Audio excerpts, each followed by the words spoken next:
Hello, everyone, and welcome again to the Tea with April. Guess who's sipping some tea with me? Senator Amy Klobuchar, Minnesota. Yes. Yeah, I want to get one of those cups, April. The tea is great, and I should get some tea. Yes, It yes. looks My husband, good. sure I had this. He created this for me. But welcome to the tea. We're going to spill some with you today. Okay, First good. up, first up, you were very instrumental in the transformational moment with the Biden campaign when you were a contender to be vice president. When you pulled out, you said, Mr. Biden or Senator Biden, Vice President Biden, whatever you called him at the time, I'm paraphrasing, and trying to remember. You said, I think this is a transformational moment. You need to put a Black woman in. And he heeded your call along with others. Yes. Well, that was a time, as you all know, we had just been through the presidential race and then the murder of George Floyd Yes. in my state. And also, we know the past. As I said on the presidential debate stage, if there'd been women in these offices, we could have played a game called Name Your Favorite Woman President or even Name Your Favorite Woman Vice President, but we couldn't play it at all because there'd been none. Yeah. And so I did not know who he was going to choose, but I had gotten to know Kamala through all of the Senate time we spent together. We worked together on so many things. And of course, we're together during the Kavanaugh hearing, which was an experience neither of us will ever forget. We served on the Judiciary Committee together and had a lot of respect for each other. Then even through the presidential race, where people can really get like enemies forever, opposite with us, we grew to be better friends. And then finally, when then Vice President Biden and then later President Biden picked Kamala to be the vice president, I helped the ticket greatly. And I got to work with her on everything from reproductive rights to broadband when she was vice president. And I know that it's kind of a historic week as she decided not to run for governor. I think Yes. that was your next question, April. That was Yes, my next yeah. question. And Don't she's even written a book need about, any tea to get the well, I need you to spill some. What are your thoughts about the fact that she's not running for governor and also, but she's keeping her name out there? She's written a book, 107 Days. What do you think about that? Yeah, so I'm looking forward to reading it. And, I think she made her own decision. She really didn't go into the details, and that's her right. But, she's been a major national figure for a long time, both as a senator, as an attorney general of the biggest state in the country, as a vice president, presidential candidate. She's done all that. And I probably, if I were her, I can understand why she made this decision at this moment that she was going to step back and she'll be announcing what she's doing. We don't even know if it'll be electoral politics, right? She could do a lot of different things with her experience, but mostly, as usual, she handled this with grace and I think gave enough time for other candidates in California to start running when this is such a monumental moment in our politics. And this administration is, in particular, going after states like California all the Yeah. time. And as you alluded to just now, this is a challenging time politically. This is not for the faint at heart, and you're not faint at heart. And No. I want to get into some of these issues. You are tackling an issue that American families, people are going to have to deal with, going to the grocery stores and having to pay higher prices, tariffs. Minnesota is right there. Canada, did you know that Canada has a certain type of tree that we use for toilet paper, and our toilet paper Mhm. price is gonna, did you know that? I had vaguely heard that, and I sure know they have a lot of trees. And I sure know that they are Minnesota's biggest trading partner. They eclipse the next three for us, all added together. And Canada's always been our friend. And I was just recently up there meeting with the new prime minister. He clearly wants to keep friendships with America. He did not start this tariff war. The president started it. And I was actually shocked when he picks out Canada at the very beginning, in addition to every other country, but they were one of the first ones to go after. So that's in part why Senator Kaine and I led the bill to say Congress has to take back its powers, and we were able to do it with Canada for a procedural reason. We were able to use that as the example in the bill, and it actually passed. It's one of the few moments that something passed taking on Trump at the Senate. It did not yet pass the House. It's sitting over there next to the, double-digit increased price of coffee, waiting for their action.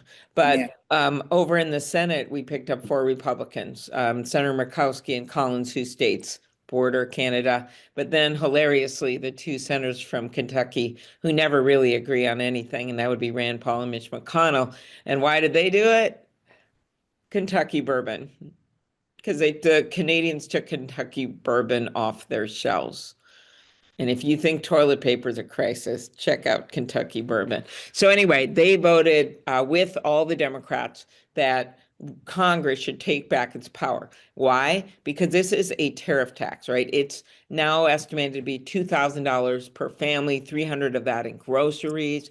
And this is not just Canada, all of these tariffs, even when they reach the agreement at 15% with Europe, we're going to get that same thing walloped on us.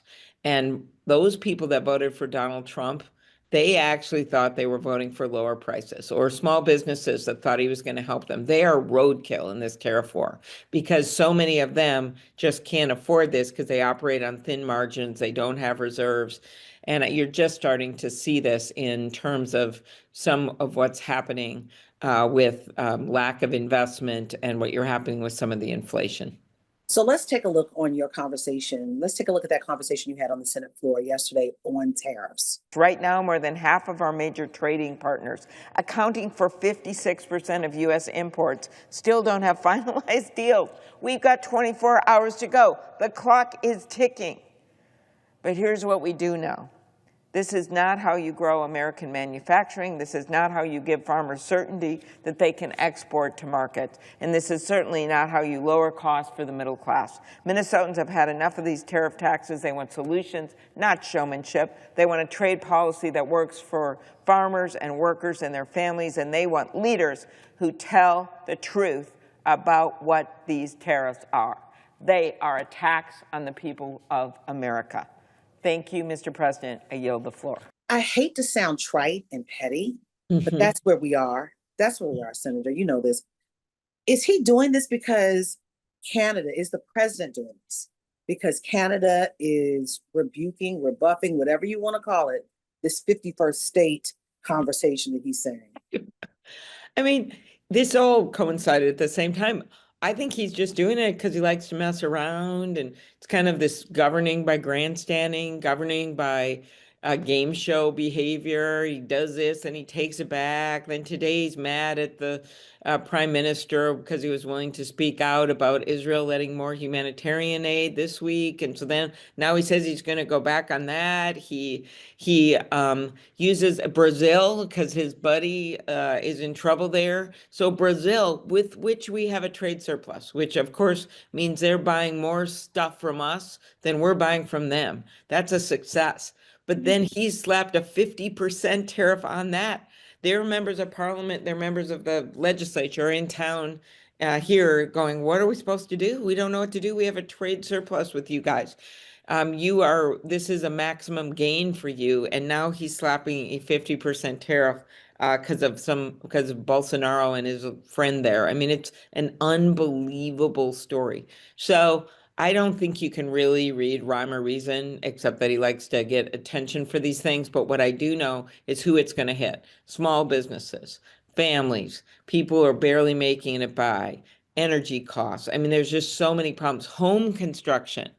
It's not just toilet paper. We bring in timber, and then our construction workers make those houses or do those rehabs on buildings, but they need the raw materials. They get some from the US, but they get some from places like Canada. That's true. That is very true. But it's raining now. We're going through this thing now. We don't know when the rain's coming, when we're going to have storms, etc. We can talk about that. That's a whole nother show. But I want to talk about the hurt.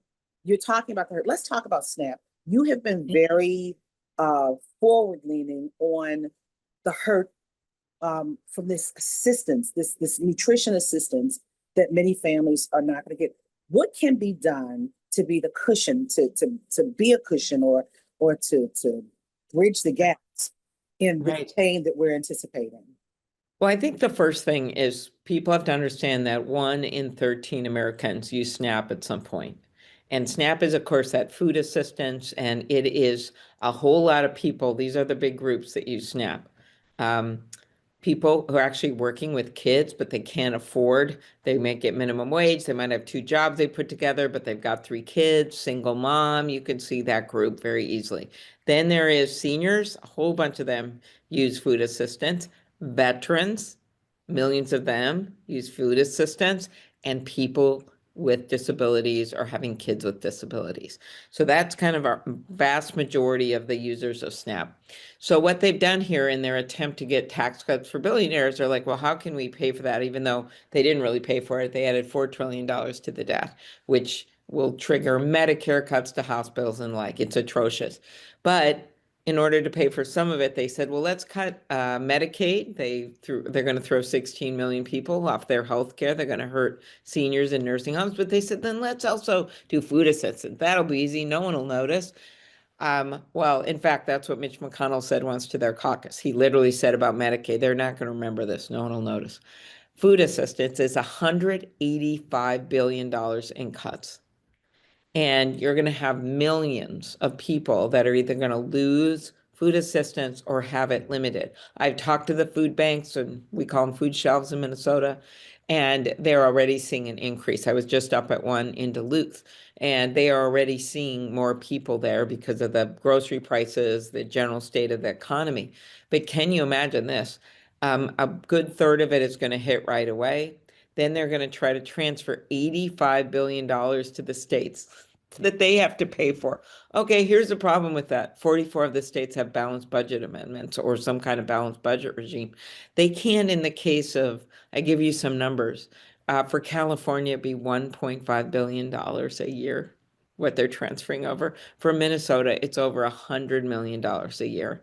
And then the final bits of the whole thing is that they wanted to get the vote of the senator from Alaska, and they have what we call an error rate, where people either get underpaid or overpaid. It could be both, and it's not about fraud. They wanted to reduce those, so they said, okay, if you have under 6% error rate, then you don't have to pay some of the stuff, states.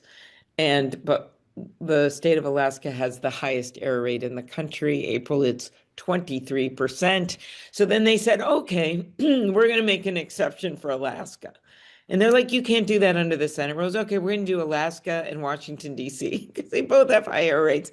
No, they ended up coming up with this crazy formula that, needless to say, rewards 10 states or more with the highest error rates and hurts the rest just to get the vote of someone in That's Alaska. upside down. That is upside It's down. upside down. It is So upside it's upside down. So anyway, whatever this means, it means that there's going to be people in the grocery stores. And by the way, our small grocery stores, especially urban, rural, you name it, this is really going to hurt them. And they were one of the few businesses that were out there talking about it. So it's really going to hurt them. And then it is really going to hurt the uh, food banks. And of course, the people is the most important thing. I talked to Maryland Governor Westmore on the T recently, and he said, "We got to get you a cup for your I water." know, I know. Well, we'll We get got a cup. Yeah. we talked to Governor Westmore on the T, and he Mhm. said there's no way to marry the gap with these cuts and what he calls the holes that the states are going to have to deal with. Mhm. Is this going to create, in your mind, a shift in Republican mindsets, people who voted for him, independents Yeah. and Democrats, to see and feel the hurt? Because I've always said the greatest pain brings the greatest protest. Yeah. Do you believe that? I mean, because right now we're starting to see white farmers. We're starting to see our Latina brothers and sisters who voted for Donald Trump say, "I wish I never did." We're seeing white women say, "I shouldn't have." I just watched a woman yesterday on Instagram. I'm so sad. I thought they would see the pain. Do you believe that there's going to be a shift? I do. And it is because people are voting their family's interests, their economic interests. They kind of took a flyer with him, some of them they weren't sure to begin with. See, I got my, look at this. I got I the see, but it just Red needs, Wing, Minnesota. it needs Oh. to see. Well, thanks for sipping with me. Yes. Yeah, it just took me a while to get the memo. Okay, so they are going to vote their economic interests. And when you have 1 out of 13 people on food assistance, a whole lot in rural areas, that matters. When they suddenly see problems, when you've got people thrown off of Medicaid and they know these rich people got even bigger tax cuts, they're going to be pissed off. And the reason I keep mentioning rural, because of course it's going to affect urban, suburban, is just that's where a lot of these Republican votes are. So if even there's a 10% shift in rural of people realizing that they thought they were buying something that they didn't get, that is going to make a difference in the midterms in this next election. Mitch McConnell's Kentucky. This is where I'm watching. I'm watching and Mhm. waiting to see the shift there, especially as we talk about the bourbon. But he also has Mhm. Appalachia there, the poorest of the poor, who are going to be impacted the most with SNAP, Right. Medicaid, and all of that. Now, when you put the face on the pain, you're doing something now, highlighting the face of pain. You're spotlighting uh, people like Mhm. I guess Eric Holder. He's not paying, but he's Yeah, yeah, supporting voting rights, and he's trying yeah, to alleviate the pain when it comes to people being able to vote. Can you talk to me about what you're doing, sure. what's happening, and also this issue with voting rights? So one of the things I've done as head of the Democratic Steering Committee is help our work with all of our leaders in the Senate. And they have been holding these spotlight hearings. Why? And bringing in real people to talk about it. Like, a woman who's holding down 2 jobs and can't afford to have her SNAP benefits cut, or a nurse who has a kid that's disabled. What's she going to do? And so we've had these hearings. Why? Because the Republicans won't have them. They would have no hearings about their big, beautiful betrayal of a bill in terms of real people talking about the cost that there would be to them. And so that's why we've been doing this. We have a legal right to have these forums in the Capitol. We invite the press, and a number of the Democratic senators go.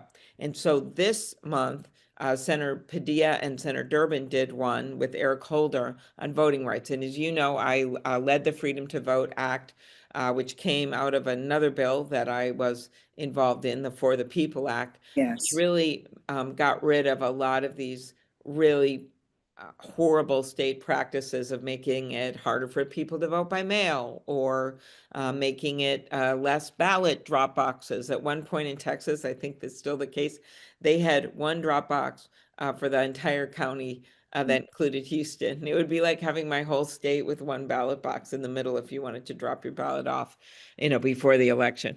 And so what our bill did was set some standards. We had Eric Holder there, so that he could talk about what's really going on. No one would know better than a former attorney general. They have hollowed out the voting rights section of the Civil Rights Department of the Department of Justice, the Yeah. Robert Kennedy building, right? The jewel of the Department of Justice is to make sure our democracy works and that these civil rights laws are enforced and that people have the right to vote. So he testified about that. We had a judge from North Carolina who, how about have this distinction? The last race to be called in the entire 2024 election was hers. And now she's a justice, and her opponent tried to get a whole bunch of ballots thrown out wrongly, and the judge threw it out. So you've got a few things going at once: hollowing out of the department, states messing around when they can, some doing really good things with voting rights, some doing really bad things. All of it calls for federal intervention, but the Republicans are going the opposite. But this isn't new with Donald Trump when it comes to justice. The Mhm. first term Donald Trump, they did the same thing. They shut down the Civil Rights Division.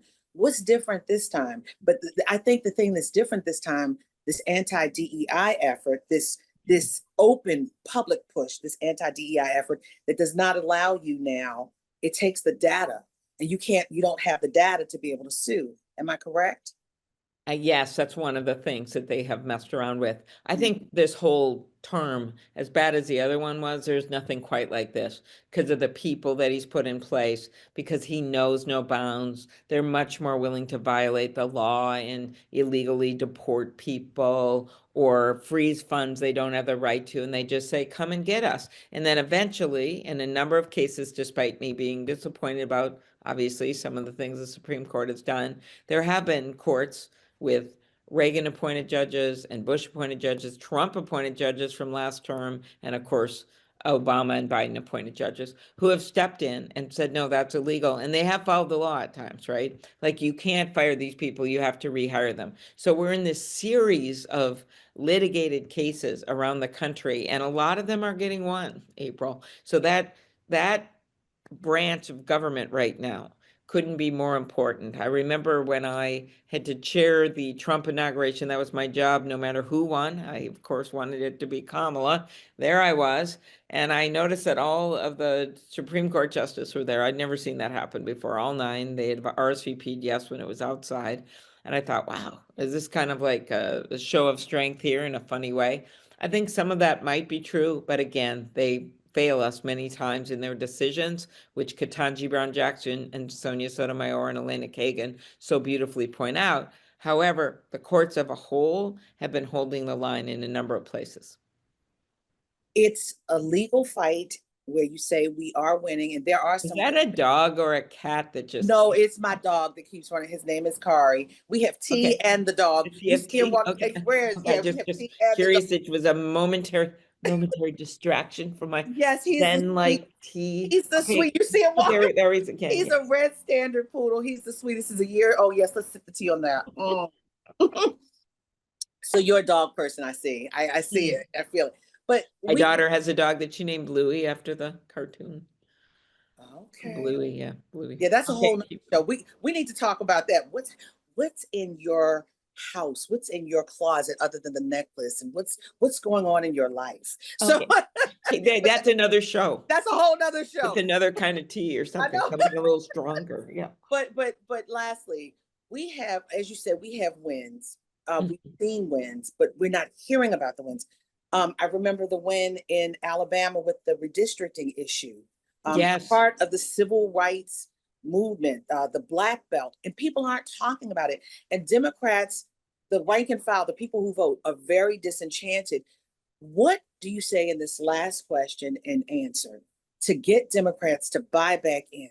Because we, particularly Black people who are not out there protesting, right? Who are still, some of them are still in the fetal position after Kamala lost on November 5th, 2024. What do you say? Because people are very disenchanted. They feel the Democrats aren't doing anything. So I think part of what my first answer is, this is what Donald Trump wants. I know it's a horrible thing to think about, but he wants people in the fetal position. Every day he tries to shock and awe so that people tune out. And I'm not saying you got to watch TV or listen to podcasts every single day, except for April's, except for the tea. That's right. Yes. Because you got to shut it out sometimes. You got to go for a walk. You got to do that. And so remember that. And no one's going to hear you when you're yelling back at the TV at him. Okay. So, however, it is what he wants. And so the key to me is to organize. The key to me is to find some candidate that you want to help, because we have an incredible opportunity in coming. And I'm not just some salesman here. Look at the numbers. He's down to the lowest approval rating he's ever had, 37%. In the low 30s, people think he's handling the economy. He is underwater. He's in the tank. He's He is like at 19, 20% on handling the economy. So you could see this coalition if our people turn out to vote.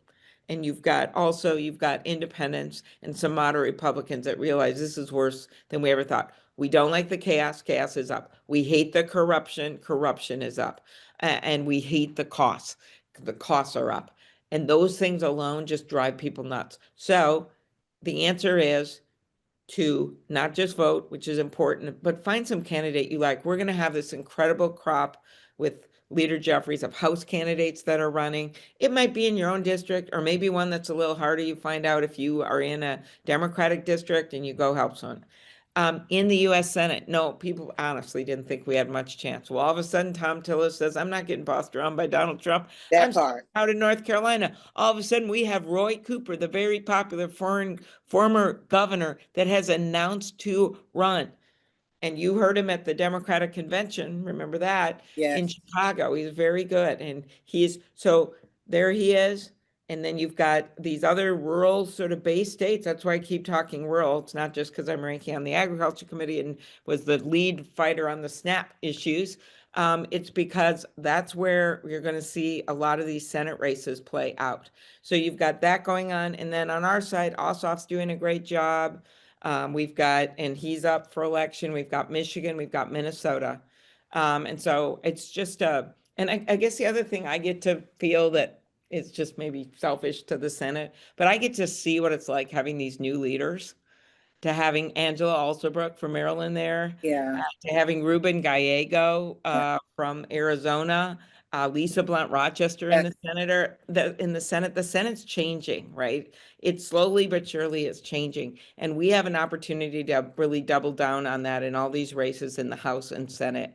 And I think there's between the angst and the fetal positions and people feeling sad, there's also an excitement as these candidates get out there, and people got to be a part of that. And pretty soon you realize, I'm having fun, I'm helping this new candidate. They're actually going to beat this Republican who voted for the big, beautiful betrayal, who did all this bad stuff. And it's exciting.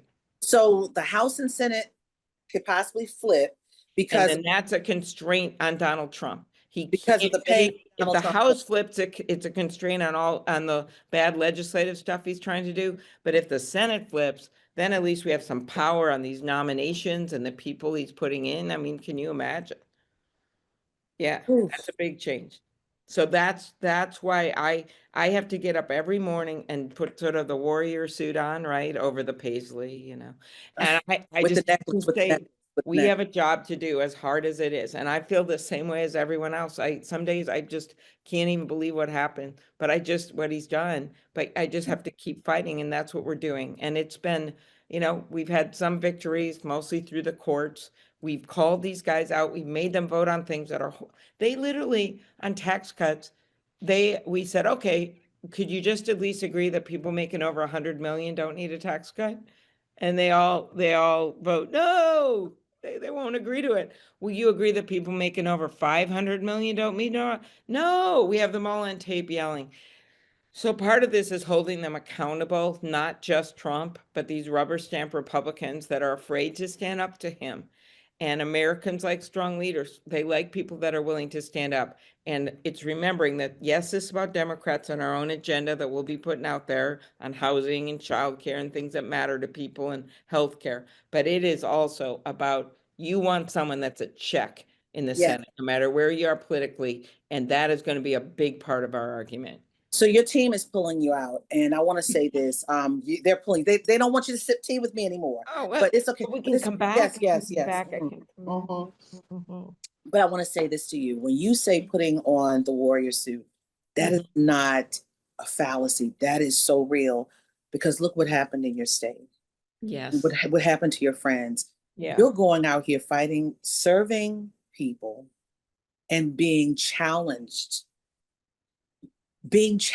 in every way, to include with your life, Mhm. for trying to serve a community. And that's something that we need to talk about in this moment. And I'm not saying you talk about it, but when you said putting on the warrior suit, it's real, because you lost friends. Yes, our Melissa Hortman and her husband Mark were good friends, and I cannot tell you, April, when Governor Walz would talk about the incredible accomplishments of the last few years, Melissa was the Speaker of the House. She, and he will acknowledge that, she was the one, the school lunches we got down in Minnesota, one of the best work family leave policies in the country. That was Melissa, and she was just such a warrior. Um, and she was gunned down in her own house by this madman. And she literally, I'd seen her that night at a Democratic dinner, where she waved to me. When they found her in her purse, she had a prayer about instrument of peace, that I'm an instrument of peace. I mean, that's how she viewed the world. So I can't tell you what a bright light we lost. The guy shot her and her husband dead, shot her dog that she trained for a veteran to use. And the dog was too friendly, so they took the dog back, Gilbert. And then her kids, including her son, whose wedding she was planning for December, had to decide to put the dog down. I mean, I don't know, like, what's more horrific of a murder. And then you've got Senator Hoffman, who survived being shot 8 times, his wife, Yvette, shot 8 times. There's a video from their Ring camera of Yvette, the wife, um, literally closing the door while he's shooting her to protect her daughter.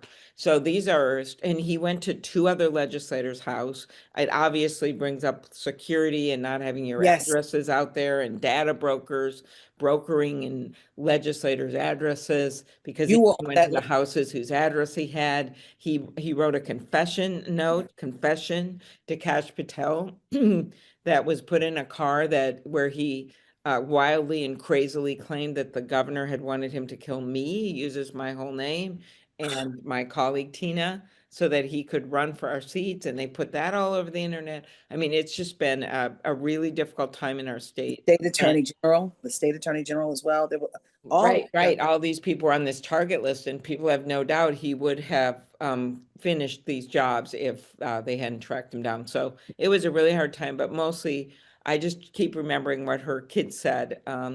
And they said after a few days after losing both their parents, they issued a joint statement, and they said, in our mom's name, do something, in dad's name, do something big or small, but help people. Plant a tree, pet a dog. That was one of the things they said. They did say preferably a golden retriever, April. But Red standard poodle. yeah, huh?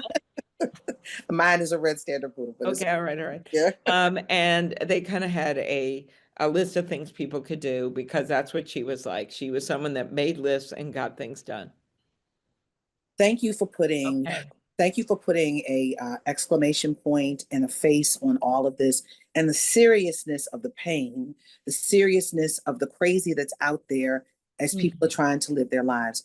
Thank you, Okay. Senator Amy Thanks, April. Klobuchar, for joining the Thank team. you. I'll be back on the tea soon. All Yes, right. please come Thank back. you. You've endorsed. Yes. Okay. Thank you See so you much. later. Be well. Okay. Bye.